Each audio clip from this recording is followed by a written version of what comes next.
Good morning to all. Today we will start the chapter number 8 from science and class 8.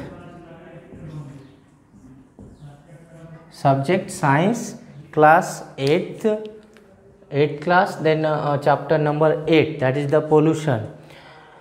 We already discussed about the living world and classification of microbes. Then the second topic we will discuss already health and diseases, right? Now we are moving towards our third topic, that is the pollution. Okay, तर आपल्याला हा pollution start करायचा आहे. Before that we have to know what is the pollution. Okay, pollution म्हणजे काय, तर एक प्रकारचं या ठिकाणी काय असणार आहे की एन्व्हायरमेंट आहे आपला. एन्व्हायरमेंट म्हणजे त्यामध्ये कुठल्या कुठल्या कंपोनंट्स आल्या.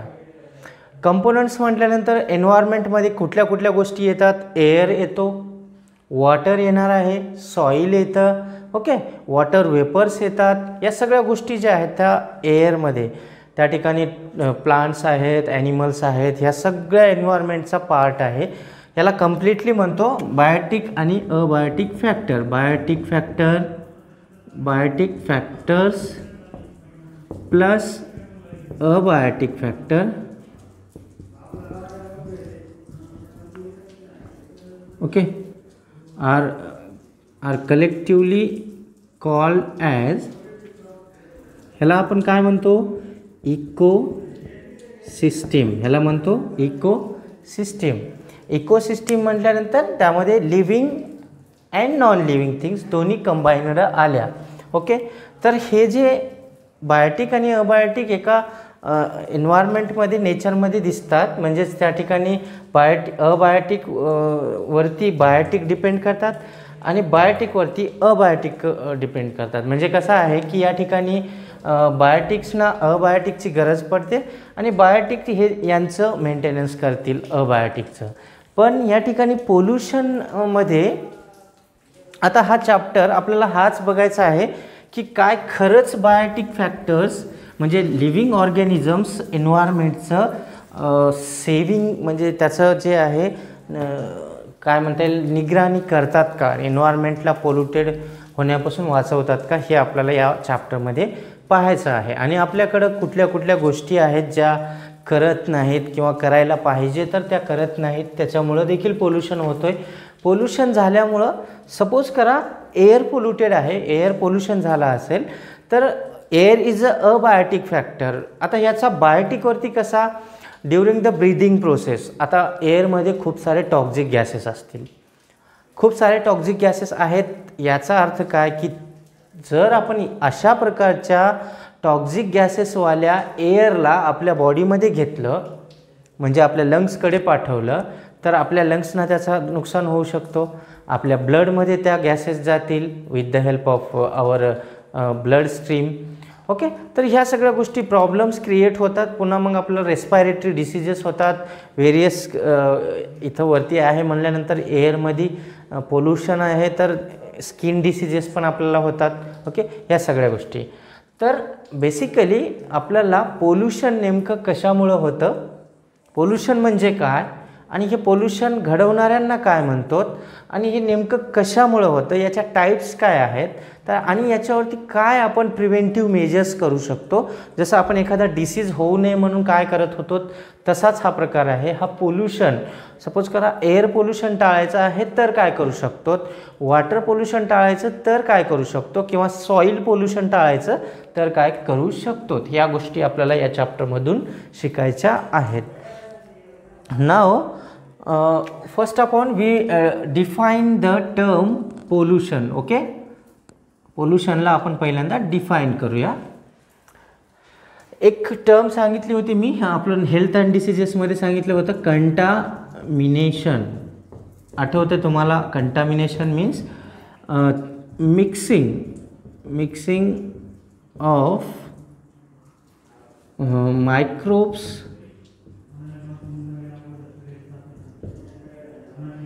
मायक्रोब्स इन द फूड और water.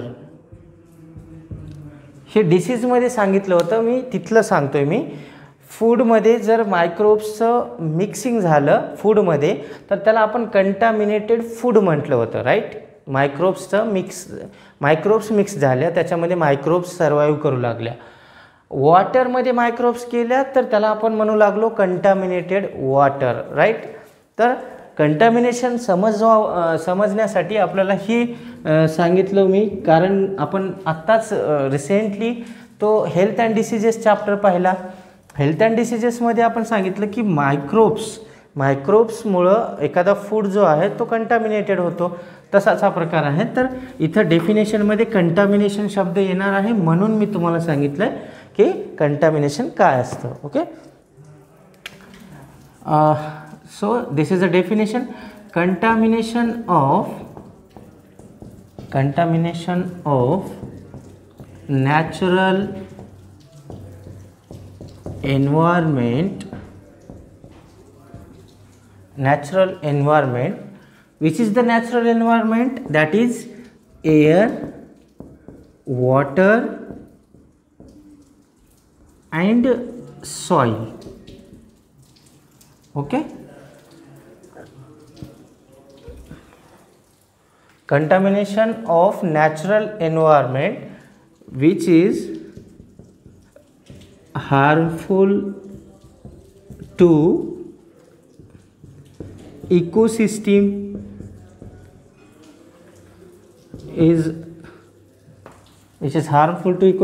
is known as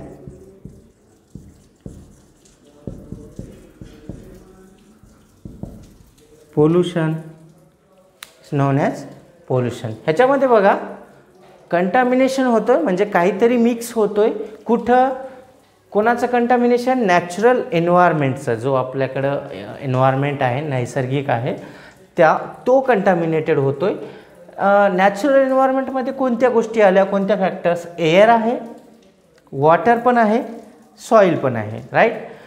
which is harmful to ecosystem. म्हणजे इकोसिस्टीम मी आत्ताच सांगितलं, इकोसिस्टीमचा अर्थ आहे की बायोटिक पण आला आणि त्यामध्ये आले abiotic factors. Abiotic, living and non living things. Which is harmful to living and non living things is known as pollution. Okay, so this is a definition of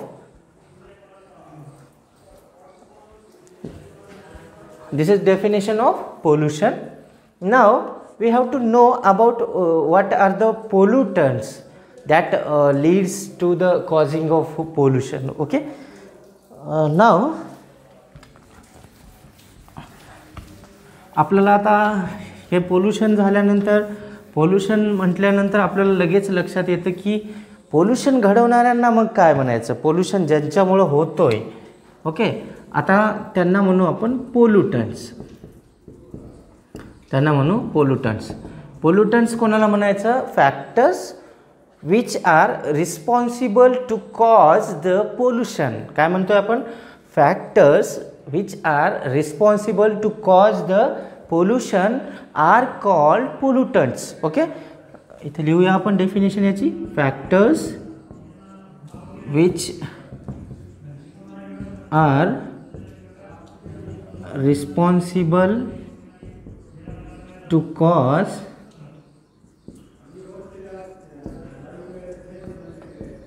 pollution, to cause the pollution are called pollutants. तर पोल्युटंट्स कोणत्या कोणत्या असतात बघा, example घेऊ शकतो आपण. Examples of पोल्युटंट्समध्ये toxic gases म्हणू आपण. टॉक्झिक गॅसेसमध्ये कुठल्या कुठल्या गॅसेस असू शकतात? Like CO2, CO, carbon dioxide, carbon monoxide असतील, त्याच्यानंतर ऑक्साईड्स ऑफ नायट्रोजन असतील, ओके, त्याच्यानंतर असतील हायड्रोजन सल्फाईड असेल, ओके, सॉरी H2S असतो त्याचा molecular formula. These are the some toxic gases. अजून काय असू शकतात पोल्युटन्स? ते मे बी रॅडिएशन्स असू शकतील, रॅडिएशन्स. ओके, रॅडिएशन्स पण पोल्युटन्स आहेत, ते पण पोल्युशन घडवून आणतात. सोबतच काय केमिकल्स असतील, हजार्डस केमिकल्स म्हणू आपण, केमिकल्स पण रिस्पॉन्सिबल असतात कॉझिंग द पोल्युशन. ओके, याच्यानंतर काय असतात काही biotic factors like pollens, spores etc. These all are the pollutants. Okay, these all कुठले टॉक्सिक गॅसेसमध्ये असे काही एक्झाम्पल म्हणून काही गॅसेस घेतलं आपण. त्यामध्ये CO2, carbon dioxide, carbon monoxide, oxides of nitrogen, hydrogen sulphide. याच्यानंतर काय आहे रेडिएशन्स पण आहेत, UV rays, gamma rays. Okay, these are the radiations. इथं chemicals, hazardous chemicals released during the industrial effluents जो असतो वेस्ट सीवेज असतो, सीवेज नाही म्हणून आपण इफ्लुएंट म्हणून, इंडस्ट्रियल इफ्लुएंट, त्याच्यातून निघणारे केमिकल्स ते पण हजार्डस असतात, पोल्युशन कॉज करतात. बायोटिक फॅक्टर्स त्याच्यामध्ये कोण पोलन ग्रेन्स म्हणतो आपण त्यांना. काही फ्लावर्सच्या पोलन ग्रेन इतक्या हार्मफुल असतात की त्या आपल्याला बऱ्याचशा रेस्पिरेटरी डिसीजेस कॉज करतात. लाईक आपण याच्यामध्ये पोलन ग्रेन कोणाचे, आपल्याकडे काँग्रेस ग्रास असते, Congress grass. Okay, parthenium plant आहे, गाजर गवत म्हणतो आपण त्याला. शेतामध्ये जर तुम्ही तुमच्या आईवडिलांना वगैरे जर विचारलं तर ते तुम्हाला सांगतील गाजर गवत काय असतो. त्याला जर तुम्ही हात लावलं तर त्याचं पानं जर जस्ट तुम्ही त्याला टच बी केलात तर तुम्हाला खूप कडू लागतात ते. म्हणजे ते आपण त्याचा टेस्ट घेऊन बघा, तुम्हाला त्याचे कडू लागेल तुमच्या हाताला तो टेस्ट. तर हा जो प्लांट आहे याच्या ज्या पार्थेनियमच्या ज्या पोलन ग्रेन्स असतात त्याची फ्लावर्स जेव्हा एक प्रकारचं जर कुठलं सायक्लोनसारखं किंवा एखादं छोटंसं वारं जरी झोका जरी आला तर या पोलन एअरमध्ये डिस्पर्स होतात आणि याच्यामुळं आपल्याला नुकसान होऊ शकतो. स्पोर्स म्हणजे काय आले, यामध्ये काही बॅक्टेरियल स्पोर्स असतील, फंगल ऑर्गॅनिझमच्या स्पोर्स हवेमध्ये जेव्हा डिस्पर्स होतात त्यांच्यामुळं बी बऱ्याचशा डिसीजेस कॉज होऊ शकतात. किंवा पोल्युशन पण, एअर पोल्युशन म्हणजे आपल्याला इथे एअर पोल्युटंट्स म्हणतोय त्याच्यामुळं आपण एअर पोल्युटंट्स म्हणू. एअर कंटॅमिनेट करतात हे म्हणून यांना एअर पोल्युशन म्हणतो, पोल्युटंट्स म्हणतो, right. So these are the pollutants. समजलं, पोल्युटंट्स म्हणजे काय, factors which are responsible to cause the pollution.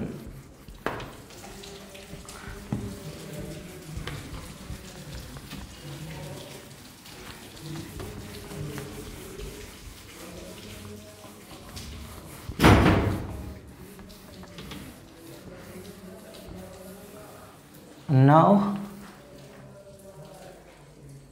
we are moving towards the types of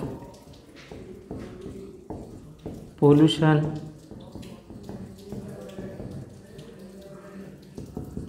types of pollution. किती प्रकारचे पोल्युशन असतात बेसिकली? फर्स्ट असेल air pollution. किती प्रकारचे पोल्युशन्स असतात?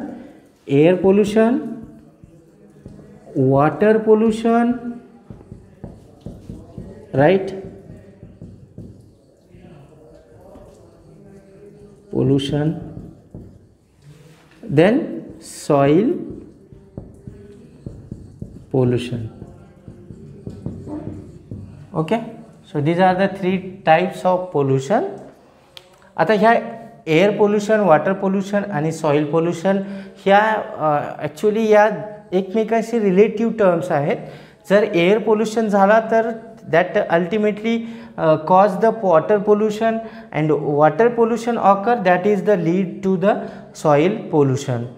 हे कसं होतं आणि कशा प्रकारचं हे रिलेटिव्ज आहेत, कसं रिलेट करतात एकमेकांशी हे आपण आता 1 बाय 1 पाहणारच आहोत.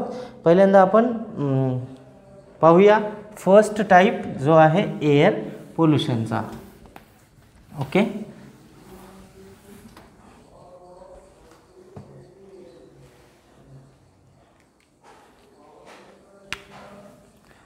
फर्स्ट पोल्युशन आहे आपल्याकडं एअर पोल्युशन.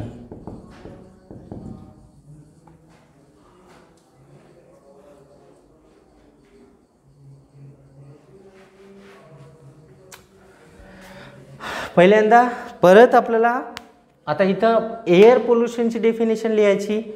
एअर पोल्युशनची डेफिनेशन कशी सांगणार मग आपण?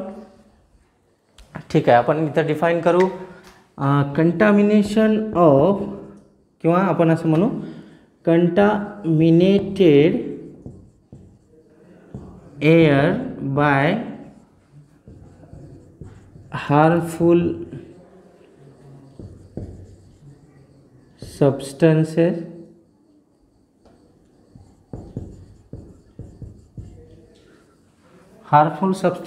like toxic gases,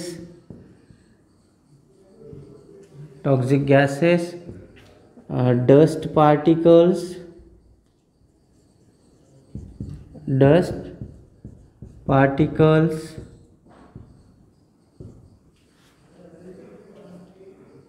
and other pollutants.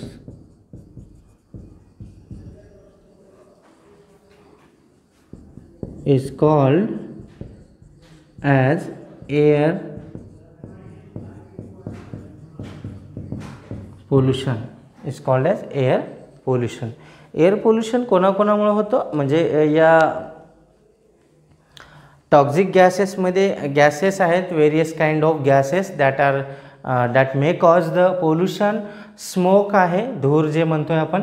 Dust आहेत, काही पार्टिक्युलेट आहेत, मॅटर आहेत, डस्ट पार्टिकल मॅटर्स असतील, त्या असतील, किंवा बऱ्याचशा अदर ज्या पार्टिकल्स म्हणू आपण, किंवा ॲटॉमिक रेडिएशन्स म्हणू, हे देखील एअर पोल्युशन कॉज करत असतात. So this is the definition of air pollution.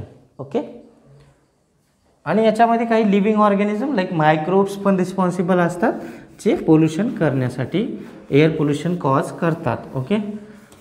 Now what are the reasons, what are the causes of air pollution? Causes of air pollution. Air पोल्युशनच्या causes बघ. Causes means reason, कशामुळं कोणकोणत्या factors ज्या आहेत त्या responsible असतात. So air pollution cause by two way. One is natural causes म्हणू, आणि दुसरे असतात man made causes. Okay. man-made causes, natural causes and man-made causes. Natural कॉजेसमध्ये सगळ्यात पहिल्यांदा आपण नॅचरल कॉजेस बघू कशाच्या? एअर पोल्युशनच्या. ह्याच्यामध्ये पहिलं आहे ओल्कॅनिक इरप्शन. ह्याच्यामध्ये ओल्कॅनिक इरप्शन काय होतं?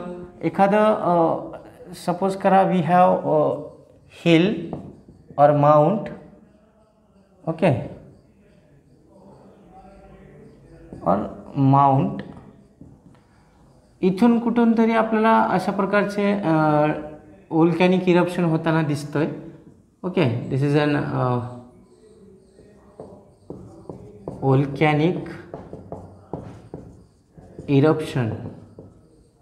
ओके. इथून ओल्कॅनिक इरप्शन होतोय. आता याच्यामध्ये या स्मोक जो जातो इथून जे काही पार्टिकल्स बाहेर पडतात याच्यात काय आहेत? खूप सारे टॉक्झिक गॅसेस आहेत. बरोबर. खूप सारे टॉक्झिक गॅसेस रिलीज केल्या जात आहेत. तर ओल्कॅनिक इरप्शन्समुळं काय होतं? देर इज रिलीज ऑफ, इथं लिहू आपण, release of toxic gases into the air.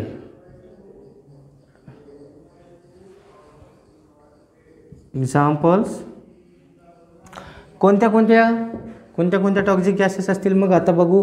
Carbon dioxide आहे, कार्बन मोनॉक्साईड आहे, सल्फर डायऑक्साईड पण आहे. ओके, याच्यानंतर कोणता आहे, ऑक्साइड्स ऑफ नायट्रोजन आहे. याच्यानंतर कोण असेल आपल्याकडं हायड्रोजन सल्फाईड आहे. याच्यानंतर हायड्रोजन गॅस आहे, hydrogen gas. Okay, hydrogen gas झालं. त्याच्यानंतर मग काय राहतं, वेपर्स असतात. सोबतच अजून एक गॅस राहिली आपल्याकडं, अमोनियम क्लोराईड पण असते. ही पण टॉक्सिक गॅस आहे, ammonium chloride, NH4Cl. Okay, molecular formula लिहितोय मी, etcetera. These all toxic gases are released during the volcanic eruption. ज्या ठिकाणी volcanic activities होतील अशा प्रकारच्या, तर इथून जे आहेत त्या ॲटमॉस्फेअरमध्ये release of toxic gases into the air, or we can say atmosphere. Okay, ॲटमॉस्फेअरमध्ये रिलीज केल्या जातात काय, toxic gases. So this is the first natural cause due to which caused the air pollution. Okay, remaining causes we will discuss tomorrow. Okay.